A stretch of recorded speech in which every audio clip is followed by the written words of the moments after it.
وبركاته. الحمد لله الذي جعل الشمس والقمر بحسبان والنجم والشجر يسجدان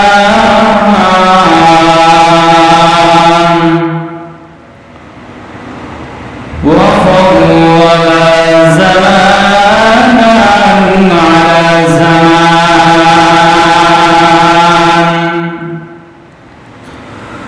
وإنسانا على إنسان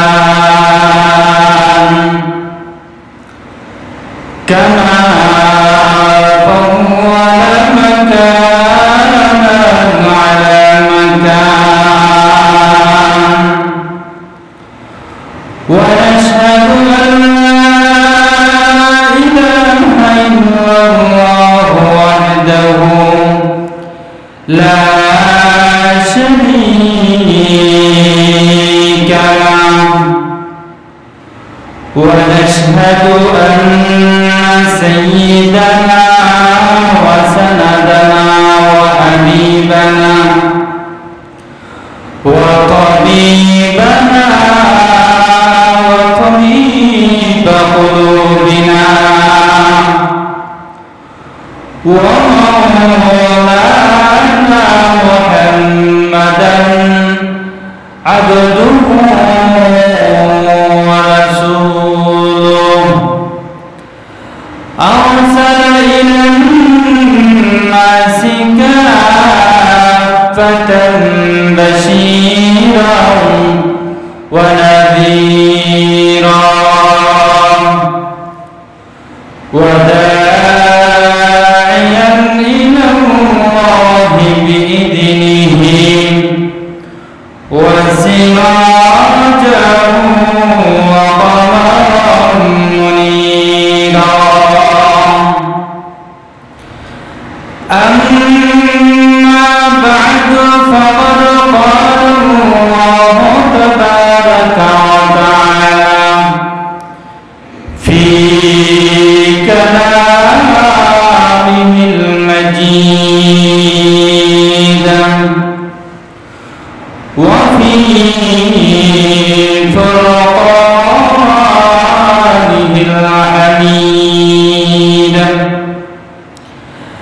أعوذ بالله من الشيطان الرجيم.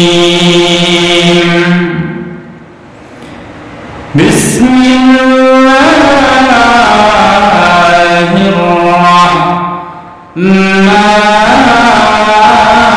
الرحيم.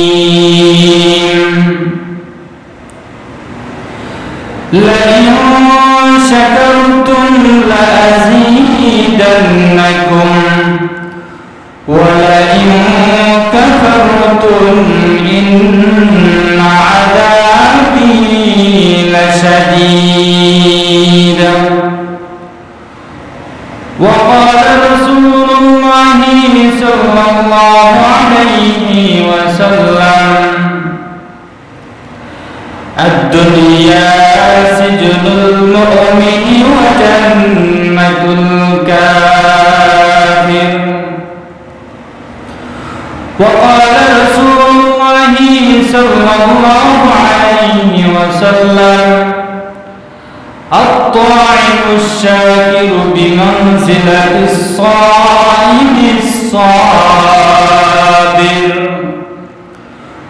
وقال رسول الله صلى الله عليه وسلم من صلى علي واحدة صلى الله عليه عشرا. صلى الله على سيدنا ومولانا محمد وعلى آله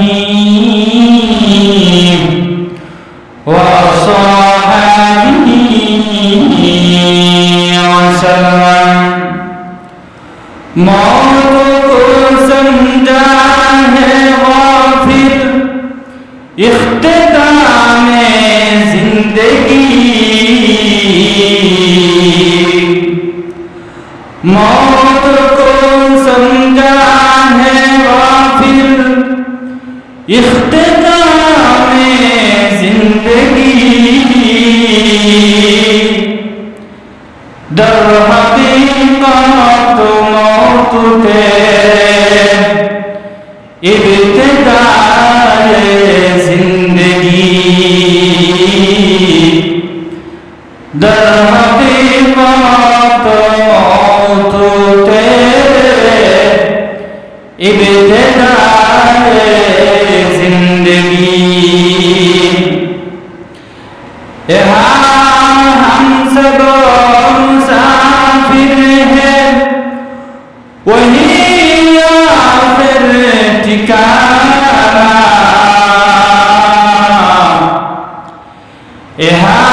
हम सब मुसाफिर हैं वही आखिर ठिकाना कोई आगे रवाना है कोई पीछे रवाना। अल्हम्दुलिल्लाह আমার সামনে উপস্থিত সম্মানিত মুসল্লিয়ানে কেরাম মুরব্বিয়ানে ইহসান সর্বস্তরের তৌহিদি জনতা পর্দার অন্তরালে অবস্থানরত আমার সম্মানিত মা ও বোনেরা সর্বপ্রথম আমরা সেই মহান রব্বুল ইজ্জতের দরবারে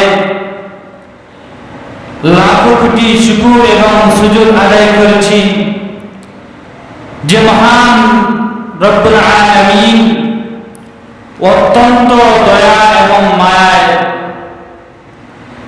এই ফিতনার জামানায়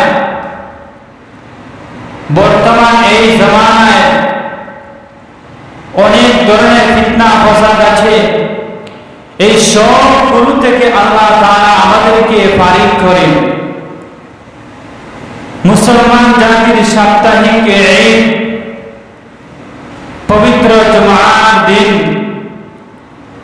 আল্লাহর বিধান জুমার 2 রাকাত ফরজ নামাজ আদায় করার জন্য আল্লাহ তাআলা তার দয়া এবং মায়ায় আপনাদেরকে আমাকে আল্লাহ সুস্থতার সাথে আল্লাহর মসজিদে আসা এবং বসা এবং দ্বীনি কিছু আলোচনা শোনার তৌফিক দান করেছেন। এই জন্য সর্বপ্রথম আমরা সেই মহান রব্বুল ইজ্জতের দরবারে লাখো কোটি শুকর এবং সুজুদ আদায় করছি আলহামদুলিল্লাহ। সম্মানিত মুসল্লিয়ানে কেরাম বিগত জুমায় আমি আপনাদের সম্মুখে আল্লাহর ওলি কারা এবং আল্লাহর ওলি যারা হবেন তাদের পুরস্কার কি সেই বিষয়ে আমি আলোচনা করেছিলাম। আজকে আপনাদের সম্মুখে যারা আল্লাহর ওলি হবে তাদের মধ্যে এই গুণটাও থাকতে হবে সেই গুণ সম্পর্কে আমি আপনাদের সম্মুখে কোরআন এবং হাদিসের আলোকে আমি যে আয়াত পাঠ করেছি এবং নবী করিম সাল্লাল্লাহু আলাইহি ওয়াসাল্লামের অসংখ্য অগণিত হাদিসের ভান্ডার থেকে একটি হাদিস পাঠ করেছি সেই কোরআন এবং হাদিসের আলোকে আমি এই বিষয়ে সংক্ষিপ্ত আলোচনা করার চেষ্টা করব ইনশাআল্লাহ। ওয়া তাওফীক ইল্লা বিল্লাহ আলাইহি তাওয়াক্কালতু ওয়া ইলাইহি উনীব। সম্মানিত মুআজ্জাজ হাজিরিন সেই বিষয়টা হচ্ছে যারা আল্লাহর ওলি হবে যারা আল্লাহর ওলি তাদের মধ্যে আল্লাহর ভয় থাকবে আর তাদের কোনো চিন্তা থাকবে না আর যারা আল্লাহর ওলি হবেন তাদের ভিতরে আল্লাহর ভয় থাকবে এই ভয় থাকা এর নাম হচ্ছে তাকওয়া। আর যারা আল্লাহর ওলি হবেন তাদের মধ্যে শুকরিয়া আদায়ের যে একটি নিয়ামত, এই নিয়ামতটি তাদের মধ্যে থাকতে হবে। অর্থাৎ তারা শুকরগুজার বান্দা হবে। তারা যেই পরিস্থিতিতে থাকেন না কেন, সর্ব অবস্থায় তারা আল্লাহ রব্বুল আলামিনের দরবারে শুকর আদায় করবেন। যদি তিনি অসুস্থ হন, তার উপর কোন মুসিবত আসুক, বিপদ আসুক, সর্বক্ষেত্রে তিনি আল্লাহ শুকর আদায় করবেন। আল্লাহ রব্বুল আলামিন যদি তাকে কোনো নিয়ামত দিয়ে থাকেন, এই নিয়ামতের শুকর আদায় করবেন, অর্থাৎ শুকরগুজার বান্দা হবেন। নিয়ামতের নাশুকরি কিছুতেই করবেন না। এই গুণ যাদের মধ্যে আছে তারা হচ্ছেন আল্লাহর ওলি। এই জন্য বেরাদানে ইসলাম, আজকে আমরা জানব এই নিয়ামত বলতে আমরা কি বুঝি, বা শুকর বলতে আমরা কি বুঝি। এই শুকরের অনেক অর্থ আছে। এর শাব্দিক অর্থ হচ্ছে কৃতজ্ঞতা আদায় করা। আর পরিভাষায় শুকর বলা হয়, এর বিভিন্ন অর্থ আছে। এর একটি অর্থ হচ্ছে আপনি কোনো একটা জিনিস অর্জন করার পর, যার থেকে আপনি অর্জন করেছেন বা যার মাধ্যমে আপনি এই জিনিসটা হাসিল করেছেন, আপনি উক্ত জিনিসটা হাসিল করার পর আপনি এই জিনিসটার উপর ভিত্তি করে যে কৃতজ্ঞতা প্রকাশ করেন, তাকে বলা হয় শুকর। আর এই জিনিসটা বিভিন্নভাবে হতে পারে। একটি হচ্ছে আপনার কর্মের মাধ্যমে একটি জিনিস আপনি হাসিল করলেন। আরেকটি জিনিস আছে যে আপনি কর্ম ছাড়াই আপনাকে অন্য কোনো ব্যক্তি দিয়েছেন, এই দেওয়ার কারণে আপনি শুকর আদায় করলেন। আর আল্লাহর ক্ষেত্রে বান্দার শুকর আদায়ের সিস্টেম হচ্ছে, বান্দা যে অবস্থায় থাকুক না কেন, আল্লাহ তাকে সুখে রাখুন, দুঃখে রাখুন, যে সচ্ছল অবস্থায় রাখুন, অসচ্ছল অবস্থায় রাখুন, যেই অবস্থায় বান্দা থাকে না কেন, সব অবস্থায় সেই বলবে আমি আলহামদুলিল্লাহ, আমি ভালো আছি। যদি সে অসুস্থ থাকে তাহলে সে বলবে আমি ভালো আছি। যদি সে কোনো মুসিবতের সম্মুখীন হয় তাহলে সে বলবে আলহামদুলিল্লাহ, আমি ভালো আছি। যদি তার কোনো রোগ হয়, এই সময় বান্দা বলবে আমি আল্লাহর ফজলে করমে আমি ভালো আছি। এইভাবে কৃতজ্ঞতা আদায়ের নাম হচ্ছে শুকর। আর কোরআনে কারীমের মধ্যে আল্লাহ পাক রব্বুল আলামিন বলেছেন, লা ইন শাকারতুম লাযীদান্নাকুম ওয়া লা ইন কাফারতুম ইন্না আযাবী লাশাদীদ। আল্লাহ পাক রব্বুল আলামিন তার কালামে হাকিমের মধ্যে ঘোষণা দিচ্ছেন, লা ইন শাকারতুম লাযীদান্নাকুম। হে আমার বান্দারা, হে আমার বান্দিরা, তোমরা, আমি আল্লাহ পাক রব্বুল আলামিন তোমাদেরকে যে সমস্ত নিয়ামত দান করেছি, এই সমস্ত নিয়ামতের শুকর যদি তোমরা আদায় করো, তাহলে জেনে রাখো লাযীদান্নাকুম,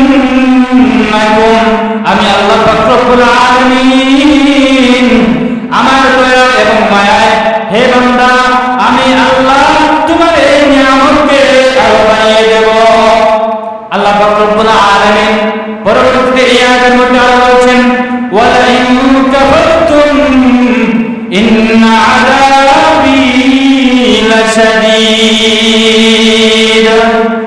আল্লাহ পাক রব্বুল আলামিন বলছেন, আমার যে বান্দা নিয়ামত পেল, আর নিয়ামত পেও, আমার এই নিয়ামতের শুকর আদায় করলো না, আল্লাহ পাক রব্বুল আলামিন নিজে ঘোষণা দিচ্ছেন, হে বান্দা, তুমি জেনে রাখো আমি আল্লাহ তোমাকে নিয়ামত দিয়েছি,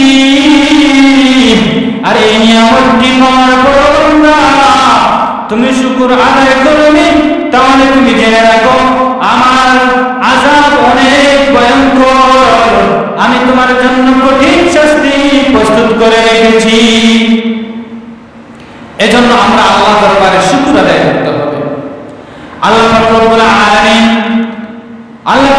আলামিনের শুকর আদায় করতে গেলে আমরা যদি আমাদের বডির দিকে তাকাই, তাহলে শুকরে আদায় শেষ হবে না। আল্লাহ পাক রব্বুল আলামিন আপনাদেরকে আমাকে কান দিয়েছেন, এই কান একটি আল্লাহ তাআলার নিয়ামত। এই কান দ্বারা আমরা আল্লাহ পাক রব্বুল আলামিন এই কানকে দিয়েছেন ভালো জিনিস শ্রবণ করার জন্য, ভালো জিনিস শোনার জন্য। যদি রে বান্দা এই কান দ্বারা আপনি, আল্লাহ বলেছেন ভালো জিনিস শোনার জন্য, এখন যদি আপনি এই কান দ্বারা মন্দ জিনিস শোনেন, গান শোনেন, আপনি নাজায়েজ জিনিস শোনেন, তাহলে আপনি এই কান নামক নিয়ামতের শুকরিয়া আদায় করলেন। আল্লাহ রব্বুল আলামিন আমাদেরকে চক্ষু দিয়েছেন, এই চক্ষু দ্বারা আমরা দুনিয়ার অনেক জিনিস দেখি। এর বিপরীত আমার মতো অনেক মানুষ আছে যার চক্ষু নেই, চক্ষু না থাকার কারণে সে দুনিয়ার কিছুই দেখতে পারে না। তাকে যদি বলেন ভাই আপনার কাছে দুনিয়াটি কেমন, তাহলে সে দেখবে, আপনাকে বলবে আমার কাছে দুনিয়াটা অনেক সংকীর্ণ হয়ে গেছে, কারণ আমার চক্ষু নেই, আমি কিছুই দেখতে পারছি না। কিন্তু আপনার আমার যাদের চক্ষু আছে, এই চক্ষুটিও আমাদের জন্য একটি নিয়ামত। আল্লাহ পাক রব্বুল আলামিন বলছেন, বান্দা যদি তুমি এই সমস্ত নিয়ামতের শুকর আদায় করো, তাহলে জেনে রাখো লাযীদান্নাকুম, আমি আল্লাহ পাক রব্বুল আলামিন আমি তোমার এই নিয়ামতকে আরো বাড়িয়ে দেব।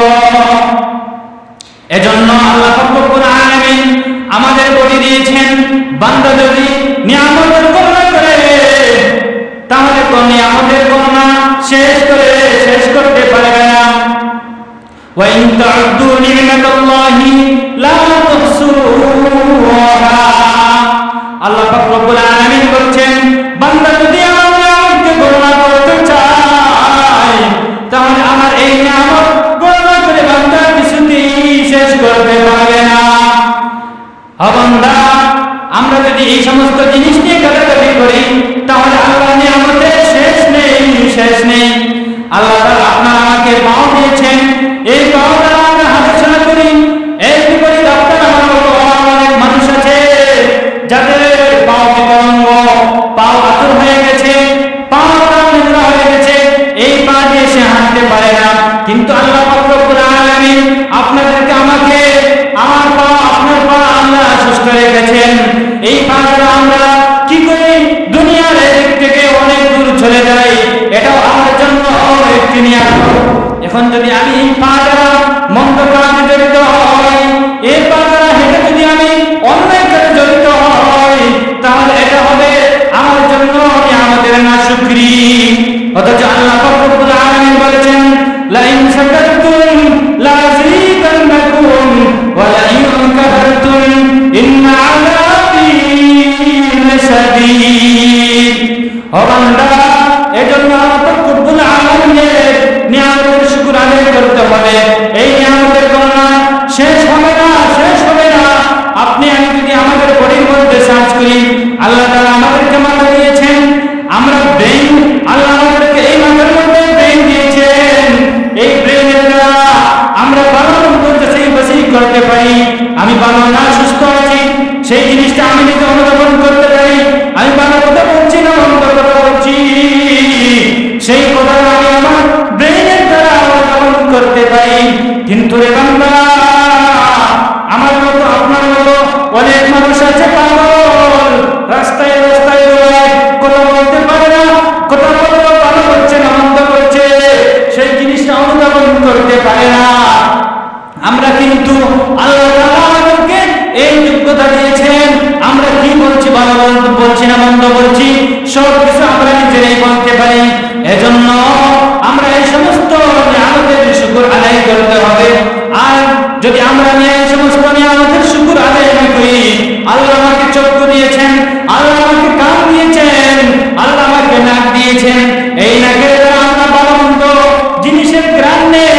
এখন যদি আমার নাক না থাকতো, তাহলে তো আমি ভালো মন্দ কোন জিনিস যাচাই করতে পারতাম না। আল্লাহ আমাকে জিহ্বা দিয়েছেন, এই জিহ্বার মাধ্যমে আমি সব জিনিসের স্বাদ অনুভব করতে পারি, টক মিষ্টি অনুভব করতে পারি, এটাও আমার জন্য একটি নিয়ামত। আল্লাহ আমাকে হাত দিয়েছে, এই হাত আমার জন্য একটি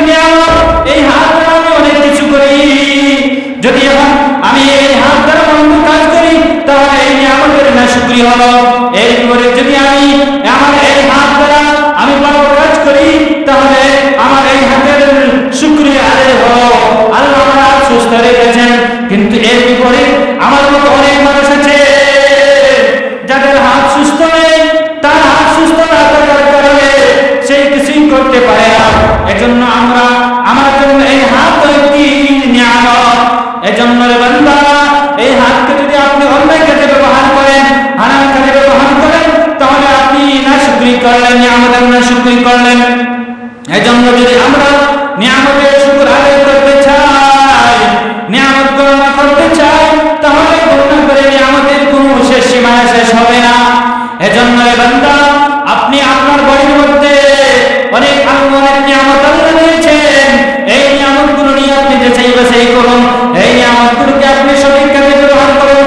এখন যদি আমার বাড়ির মধ্যে নিয়ামত আছে, এই নিয়ামতগুলো যদি আমি অন্যায় কাজে ব্যবহার করি, তাহলে আমরা আল্লাহ পাক রব্বুল আলামিন যে বলেছেন, ওয়ালা ইন কাফারতুম ইন্না আযাবি লাশাদীদ, আমরা এই আয়াতের অন্তর্ভুক্ত হয়ে গেলাম। এজন্য রে বান্দা, সব সময় আল্লাহ পাক রব্বুল আলামিনের শুকর আদায় করতে হবে। আর যে সমস্ত বান্দা আল্লাহর নিয়ামতের শুকর আদায় করে, তারাই হচ্ছেন কামিল মুমিন, আর তারাই হচ্ছেন আল্লাহর ওলি। এজন্য আমরা আল্লাহ পাক রব্বুল আলামিন আমাদের মধ্যে যে নিয়ামতগুলো দিয়েছেন, এই নিয়ামতের শুকর আমরা আদায় করতে হবে। এই নিয়ামতের শুকর আদায় করলে আমরা নিয়ামতের শুকর আদায় করতে গেলে আমাদের কোনো শেষ সীমা নেই। অনেক নিয়ামত আমরা গণনা করে শেষ করতে পারব না। আল্লাহ আপনাকে সুস্থ রেখেছেন, এই সুস্থতাও আপনার জন্য একটি নিয়ামত, আমার জন্য একটি নিয়ামত। কিন্তু আমার মতো অনেক মানুষ আছে মেডিকেলে বিছানায় শয্যিত, কথা বলতে পারছে না, খেতে পারছে না, কিছুই করতে নিজে কিছুই করতে পারে না, অথচ বিছানার মধ্যে শুয়ে আছে। তার বাক শক্তি নেই, তার নিজে যে একটি কাজ করবে এই যোগ্যতাটাও তার নেই। কিন্তু এই উপরে আল্লাহ আপনাকে সুস্থ রেখেছেন, আপনি খেতে পারছেন, আপনি হাঁটাচলা করতে পারছেন, এই সবগুলো হচ্ছে আপনার জন্য একটি নিয়ামত। আর এই নিয়ামতের আপনি শুকর আদায় করতে হবে, শুকরিয়া আদায় করতে হবে।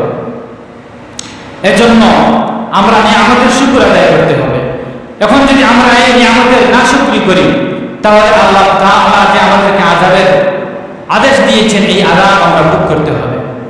এই নিয়ামতের নাশুকরির কারণে অনেক কিছু হতে পারে। আপনাদের সম্মুখে একটি সংক্ষেপে একটি ঘটনা বলে আমি আমার আলোচনার শেষ দিকে চলে যাব। বনি ইসরাইলের 3 ব্যক্তি ছিলেন। আপনারা অনেকে এই ঘটনা শুনেছেন। বনি ইসরাইলের 3 ব্যক্তি ছিলেন। তাদের মধ্যে প্রথম এক ব্যক্তি ছিল যার শরীর একবারে আমাদের পরিভাষায় দল ব্যথা বেমার যাকে বলে, কথা কুষ্ঠ রোগী। একজন ছিল তাদের মধ্যে কুষ্ঠ রোগী, অর্থাৎ তার শরীর একেবারে বিশ্রী ছিল, চামড়া একেবারে বিশ্রী ছিল, মানুষ তাকে ঘৃণা করত। আর আরেকজন ব্যক্তি ছিলেন এই বনি ইসরাইলের টাকওয়ালা, অর্থাৎ যার মাথায় চুল নেই, মাথা একবারে তালু পর্যন্ত দেখা যায়, তার মাথায় একটু চুল নেই। আরেকজন ছিল অন্ধ, সে চোখে কিছুই দেখতে পারত না।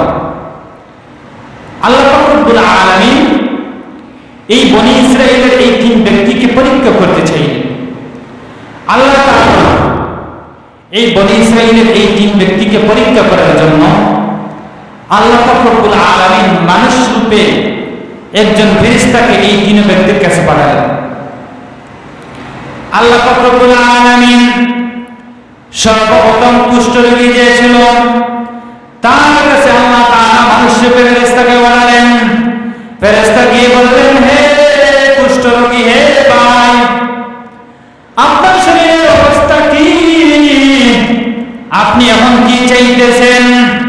কুষ্ঠ রোগী বলল, হে ভাই, আমি আপনাকে চিনতে পারছি না, আপনার পরিচয়টা দিন। এই ফেরেশতা বললেন, পরিচয় দেওয়া যাবে না, আপনি বলুন আপনার কাছে কোন জিনিসটা সবচেয়ে প্রিয়? হে ভাই, আপনি বলুন।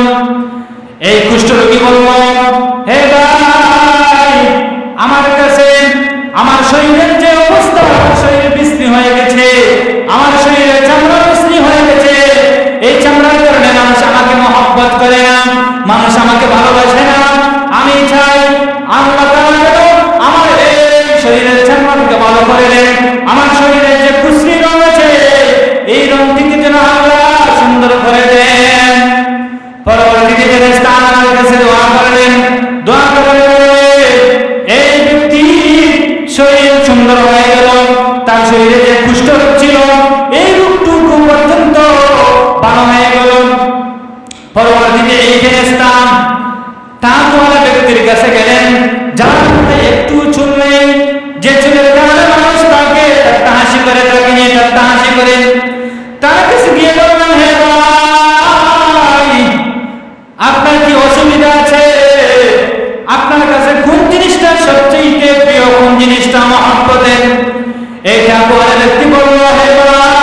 মাথায় চুল ভর্তি হয়ে গেল।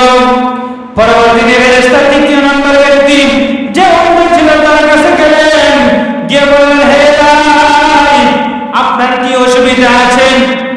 আপনার কোনো অসুবিধা আছে নি? আপনার কাছে কোনো জিনিস আপনি কি চান? এই অন্ধ ব্যক্তি বলল, হে ভাই, আমার চোখ অন্ধ, আমার এই চোখ অন্ধ থাকার কারণে আমি পৃথিবীর আলো বাতাস কিছুই দেখতে পারি না, পৃথিবীর কিছুই আমি দেখতে পারি না। হে ভাই, আমি চাই আল্লাহ তাআলা যেন আমার দুটি চোখ সুস্থ করে দেন, যাতে করে আমি মানুষকে দেখতে পারি। পরবর্তীতে ফেরেশতা আল্লাহ রব্বুল আলামিনের কাছে দোয়া করলেন। আল্লাহর কাছে দোয়া করার সাথে সাথে আল্লাহ তাআলা এই অন্ধ ব্যক্তির উভয় চোখকে আল্লাহ সুস্থ করে দিলেন। সুবহানাল্লাহ। পরবর্তীতে আমার এই ফেরেশতা এই তিন ব্যক্তিকে আবার প্রশ্ন করলেন। প্রথমে ফেরেশতা কুষ্ঠরোগীকে প্রশ্ন করলেন, ভাই বুঝলাম আপনার কুষ্ঠরোগ, শরীরে আপনার চামড়া আপনার ভালো নয়, রং ভালো নয়, আপনার শরীরে দলবেটা বেমার, আল্লাহ তো এই জিনিসটা সুস্থ করে দিয়েছে। এখন আপনি সম্পদের ক্ষেত্রে কোন জিনিসটা মহব্বত পছন্দ করেন? তখন এই ব্যক্তি বললেন, কুষ্ঠরোগী বললেন, আমি উট চাই, উটকে মহব্বত করি। তখন ফেরেশতা আল্লাহর কাছে সাহায্য চেয়ে তার জন্য একটু উট ব্যবস্থা করে দিলেন, কিরকম করে দিলেন। এই উট পরবর্তীতে অনেক বছর দিল, এই কুষ্ঠরোগী অনেক ধনী হয়ে গেল। পরবর্তীতে ফেরেশতা যে তাকওয়া ছিল তার কাছে গেলেন, গিয়ে বললেন, হে ভাই, আপনার কাছে কোন জিনিসটা পছন্দনীয়? আপনি তো বলেছেন যে আপনার তাকওয়া, আপনার মাথায় চুল নেই, আল্লাহ তো আপনার চুল দিয়েছেন, এখন মাথার ক্ষেত্রে আপনি কোন জিনিসটা চান? তখন এই তাকওয়ালা ব্যক্তি বললেন, হে ভাই, আমি গরুকে মহব্বত করি। তখন এই ফেরেশতা আল্লাহর কাছে দোয়া করে তাকে গর্ভবতী একটি গাভী দিলেন, যে গাভীটি পরবর্তীতে অনেক বাছুর দিল, যার কারণে এই তাকওয়ালা ব্যক্তি অনেক ধনী হয়ে গেল। পরবর্তীতে ফেরেশতা শেষ ব্যক্তি অন্ধ যে ব্যক্তি ছিল তার কাছে গিয়ে বললেন, হে ভাই, আপনি তো অন্ধ ছিলেন, আল্লাহ তাআলা আপনার চক্ষু দৃষ্টি ফিরিয়ে দিয়েছেন, এখন আপনি কোন জিনিসটি পছন্দ করেন? আপনি ধন সম্পদের ক্ষেত্রে কোন জিনিসটা বেশি আপনার কাছে পছন্দনীয় আমাকে বলেন। এই অন্ধ ব্যক্তি বললেন, হে ভাই, আমি আমার কাছে সবচেয়ে প্রিয় এবং মহব্বতের জিনিস হচ্ছে ছাগল। তখন এই ফেরেশতা আল্লাহর কাছে দোয়া করে তাকে ছাগলের ব্যবস্থা করে দিলেন। পরবর্তীতে এই ছাগল অনেক বছর দিল, যার কারণে অনেক এই অন্ধ ব্যক্তি অনেক ছাগলের মালিক হয়ে গিয়েছিল, ধনী হয়ে গিয়েছিল। এই পরবর্তীতে আল্লাহ রব্বুল আলামিন এই তিন ব্যক্তিকে আবার পরীক্ষা করার জন্য আল্লাহ দেখতে চাইলেন যে এই সমস্ত বান্দারা শুকরগুজার কিনা। আল্লাহ তাআলা আবার ফেরেশতাকে মানুষের রূপে কয়েকদিন পর যখন তারা টাকাওয়ালা হয়ে গেল, যখন তারা ধনী হয়ে গেল, আল্লাহ রব্বুল আলামিন এই বনি ইসরাঈলের তিন ব্যক্তিকে আবার পরীক্ষা করতে চাইলেন। কিছুদিন পর আবার মানুষ রূপে ফেরেশতাকে আল্লাহ তাআলা আবার এই তিন ব্যক্তির কাছে পাঠালেন। প্রথমে ফেরেশতা এই কুষ্ঠরোগীর কাছে গেলেন, গিয়ে বললেন, হে ভাই, আমি মুসাফির মানুষ, আমি বাড়ি থেকে বের হয়েছি, অনেক দূর সফরে এসেছি, সফর করার কারণে এখন থেকে আমার কাছে পাতেও নেই, টাকা পয়সা নেই, আমি এখন বাড়ি যেতাম, বাড়ি যাওয়ার কোনো ব্যবস্থা নেই। হে ভাই, আমি দেখছি আল্লাহ আপনাকে অনেক উটের মালিক বানিয়েছেন, আল্লাহ আপনাকে টাকাওয়ালা বানিয়েছেন, এখন আপনার সাহায্য আর আল্লাহর দয়া ছাড়া আমার বাড়ি যাওয়া আমার পক্ষে সম্ভব নয়। এজন্য রে ভাই, আমি আপনার কাছে সাহায্য চাচ্ছি। তখন এই কুষ্ঠরোগী বলল, এই জিনিসটা তো অনেক বড় কঠিন বিষয়, আমি কিভাবে আপনাকে সাহায্য করব? তখন এই ফেরেশতা বললেন, আল্লাহ তো আপনাকে অনেক উটের মালিক বানিয়েছেন। তখন এই কুষ্ঠরোগী, হে দেখেন আগে আমাদের কথা বলে গেছে, কুষ্ঠরোগী উত্তর দিচ্ছে, শুনুন। উত্তরে বলল যে এই সবগুলো তো আমার দ্বারা, আমার কর্মের দ্বারা অর্জন করেছি, আমার কর্তব্যের সিস্টেমে আমি এগুলোর মালিক হয়েছি, উত্তরসূরি হিসেবে এগুলোর মালিক হয়েছি। কিন্তু ফেরেশতা তাকে পরীক্ষা করার জন্য বললেন। পরবর্তীতে এই কুষ্ঠ রোগীর কাছ থেকে ফেরেশতা নিরাশ হয়ে তাকে বদ্ধ নিয়ে চলে গেলেন।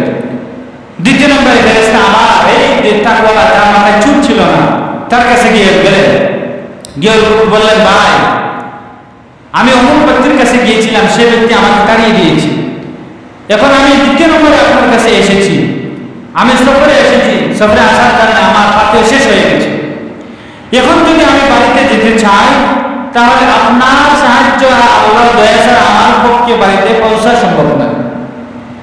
তখন এইটা বলে ব্যক্তি বলল, আমি এখন কি করতে পারি? তখন এই মানুষরূপী ফেরেশতা বললেন, ভাই আল্লাহ আপনি তাকওয়ালা ছিলেন, আপনার মাথায় চুল ছিল না, মানুষ আপনাকে অপছন্দ করত, মানুষ আপনাকে নিয়ে ঠাট্টা হাসি করত, আল্লাহ আপনার চুল দিয়েছেন, মাথা ভর্তি চুল দিয়েছেন, এটা আপনার জন্য একটি নিয়ামত। সাথে সাথে আল্লাহ আপনাকে গরুর মাধ্যমে ধনী বানিয়েছেন, আল্লাহ অতগুলো গরু দিয়েছেন, আপনার কি টাকা পয়সা নেই, আপনি কি ধনী নন, আমাকে একটু সাহায্য করতে পারবেন না? এই ব্যক্তিও দ্বিতীয় নম্বরের ব্যক্তিও বলল, ভাই এটা তো অনেক কঠিন বিষয়, আমি কিভাবে আপনাকে সাহায্য করব? এই গরুর মালিক হয়েছি, টাকাওয়ালা হয়েছি, আমি তো অনেক কষ্ট করে হয়েছি।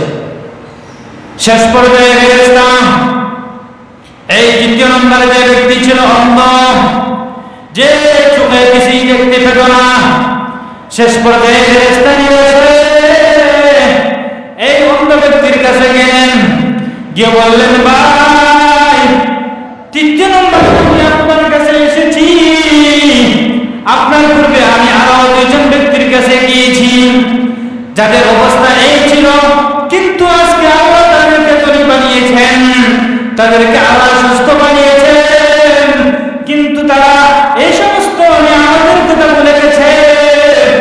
আল্লাহ তাদের উপর যদি তারা এই সমস্ত নিয়ামতের না শুকরিয়া করে থাকে তাহলে আল্লাহ অবশ্যই তাদের উপর লানত বর্ষণ করবেন। হে ভাই শেষ পর্যায়ে আমি আপনার কাছে এসেছি, আপনি যদি আমাকে নিরাশ করে ফিরিয়ে দেন তাহলে আমি তো একবারে অসহায় হয়ে যাব। তখন এই অন্ধ ব্যক্তি বললেন, যে অন্ধ ছিল সে বলল, ভাই কি বলেন?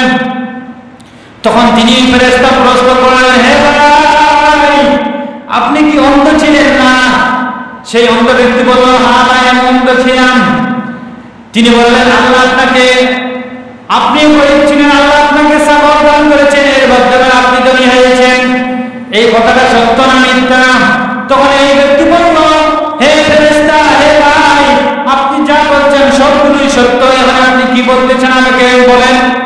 তখন এই মানুষরূপী ফেরেশতা বললেন, ভাই আমার বলার মতো কিছুই নেই, তবে আমি একটি জিনিস আপনার কাছে চাচ্ছি, আমি অনেক দূর সফরে আসার কারণে আমার পাথেয় শেষ হয়ে গেছে, এখন আমি বাড়িতে যেতে হলে আপনার সাহায্য আর আল্লাহর দয়া ছাড়া আমার বাড়িতে পৌঁছা সম্ভব নয়।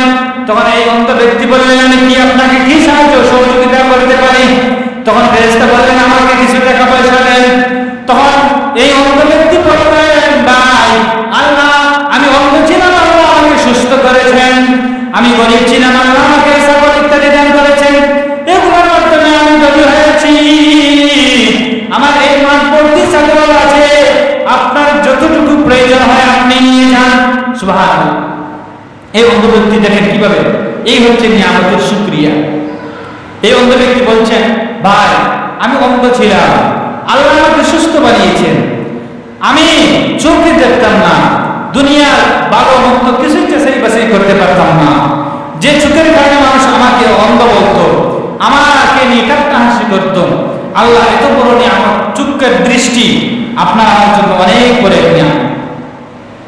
কিন্তু দুঃখের বিষয়, আফসোসের বিষয়, আমরা আমাদের বডির মধ্যে যে অনেক নিয়ামত আছে, এই নিয়ামতগুলো নিয়ে আমরা যাচাই করি, চিন্তাও করি না, বলি এগুলো তো এমনিটি আছে, ভালো, চিন্তার বিষয়। কিন্তু আপনি গভীরে গিয়ে দেখবেন এই চোখটা আপনার জন্য অনেক বড় একটি নিয়ামত, এই কান আপনার জন্য অনেক বড় নিয়ামত, এই হাত আপনার জন্য অনেক বড় নিয়ামত, এই বডিটা আপনার জন্য অনেক বড় নিয়ামত, আপনার দুটি পা আপনার জন্য অনেক বড় নিয়ামত। কিন্তু এই বিপরীত দেখবেন, আপনার আমার মতো বডি আছে, টাকা আছে, পয়সা আছে, কিন্তু সে চোখকে দেখতে পারে না। আপনার মতো আমার মতো বডি কিন্তু সে অনেক কোটি কোটির ছেলে, কিন্তু তার একটি পা বিকল্প, হাঁটতে পারে না। আফসোস, এই মানুষটার কত যে কষ্ট, এই মানুষটার কত যে দুঃখ আর বেদনা। আমার মতো আপনার মতো মানুষ আছে, ছেলে আছে, চোখে দেখতে পারে না, কিন্তু তার টাকা পয়সার অভাব নেই। অনেক টাকা পয়সা আছে, ডাক্তারি করেছে, কিন্তু তার চোখের দৃষ্টি কিছুতেই ফিরে আসছে না। হায় আফসোস, এই মানুষটাকে জিজ্ঞাসা করে বলুন, দেখুন ভাই, আপনি যে চোখে দেখেন না, আপনার কি মনে কষ্টে আসে? এই জন্য বান্দা নিয়ামত যখন আমাদের মাঝ থেকে চলে যায়, তখন আমরা নিয়ামতের জন্য আফসোস করি। বর্তমানে আপনার আমার শরীর সুস্থ আছে, এটা আমার জন্য একটি নিয়ামত, কিন্তু আফসোসের বিষয় আমার এই বডিটা সুস্থ আছে। সুস্থ থাকার পর আমি সময় মতো নামাজ পড়ি, সুস্থ থাকার পর আমি সময় মতো আল্লাহ যে বিধানগুলো আছে বিধানগুলো মানি। মনে করি আমি তো ইয়ং আছি, যুবক আছি, এখন আমার কি শরীরের কোনো ব্যায়াম আছে, শরীরের কোনো অলসতা আছে না? আমি তো সুস্থ যুবক মানুষ, টকটকা যুবক, আমার কোন বেমার আছে, আমার কোন অসুস্থতা আছে? অনেক সময় আমরা এইগুলো নিয়ে গর্ব করি, ফখর করি, কিন্তু বান্দা জেনে রাখুন, এগুলো নিয়ে ফখরের বিষয় নয়, বরং এইগুলো হচ্ছে আপনার জন্য একটি নিয়ামত, আর এই নিয়ামতের শুকর আদায় করতে হবে।